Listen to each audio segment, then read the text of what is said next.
Hello మక్కలే, welcome to our channel. ఈరోజు అయితే మేము ఫ్లిప్కార్ట్ బిగ్ బిలియన్ డేస్లో తీసుకున్న ఇంకొక ప్రోడక్ట్ అయితే చూసేద్దామా. లేట్ ఎందుకు. ఇదైతే బటర్ఫ్లై నుంచి తీసుకున్న మిక్సీ అండి ఇది. సో మాకైతే రీజనబుల్ ప్రైస్కే వచ్చింది సేల్లో. దీనికైతే 4 జార్స్ ఇచ్చారనమాట. ఒకటి చిన్నది, ఒకటి పెద్దది, అండ్ మిగతా 2 వచ్చేసి జ్యూస్ చేసుకునేది అండ్ ఇంకొక ఏమైనా చిన్న చిన్న పౌడర్స్ చేసుకునేది. ఆ జార్స్ అయితే ఇచ్చారనమాట. క్వాలిటీ అయితే చాలా బాగుంది.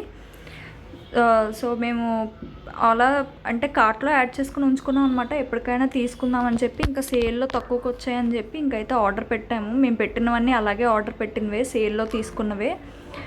సో ఇదైతే ఇంతకీ మేము ఏ ప్రోడక్ట్ కోసం అయితే సేల్లో కూర్చున్నామో ఆ ప్రోడక్ట్ అయితే మాకు సేల్లో అయితే దొరకలేదు. మేము బయట అయితే కొనుక్కున్నాం అనమాట దాన్ని. ఇంతకీ అది ఏ ప్రోడక్ట్ అని అనుకుంటున్నారా? అయితే మీరు మా నెక్స్ట్ వీడియోస్ కూడా ఫాలో అవ్వాల్సిందే. ఇక్కడ చూసారా, మేమైతే ఓపెన్ బాక్స్ డెలివరీ పెట్టుకున్నాం అనమాట. అందుకే వాళ్ళు ఓపెన్ చేసి నీట్గా క్లియర్గా చూపిస్తున్నారనమాట. ఇదైతే చూసారా బటర్ఫ్లై వాళ్ళది. Thanks for watching. Subscribe to our channel.